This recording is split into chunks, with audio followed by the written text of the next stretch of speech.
Isang mapagpalang araw sa inyong lahat mga ka-viewers. May isang na naman benepisyaring nakakaantig sa ating mga puso mga ka-viewers. Hiling ko lang po sana sa inyong mga ka-viewers panoorin at tapusin po ninyo ito. Kailan Gaprab may dinalaw na naman na isang angel sa Sorsogon na si Peniel.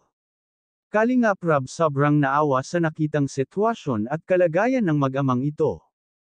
Kalingap Rab agarang pangungumusta sa mag-ama kung okay lanang ba sila dito at kung nag-aaral pa ito na naging emotional ang dalagang si Peniel sa kahirapan sa buhay nilang mag-ama na kailangan nitong alagaan ito at lalo pang may sakit pa ang ama nito.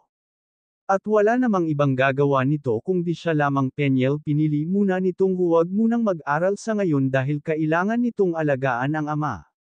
Sinabi pa nito na saka na lang siya babalik sa pag-aaral kung okay na ang kalagayan ng ama nito isinatabi muna nito ang sariling pangarap niya makapagtapos sa pag-aaral.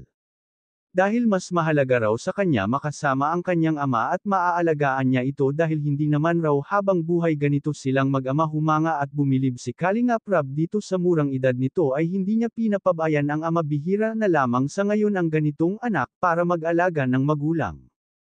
Kalingap Rab tinanong si Peniel kung saan ito kumukuha ng pangangailangan sa araw-araw sinabi nito na sa pensyon ng ama sa senior ay pilit nitong pinagkakasya na lamang sa araw-araw nilang mag-ama Peniel umiyak nang bibigyan ni Kalingap Rab ng pera para sa pang-araw-araw nila Peniel sobrang masasalamat dito dahil may pambili na ito ng gamot para sa ama hanggang dito na lang mga ka-viewers huwag po sana ninyong kalimutan suportahan ang ama na si Val Santos Matubang at ang anak nitong si Kalingap Rab at huwag po ninyong kalimutan mag-subscribe sa munting channel kung ito at maraming salamat po.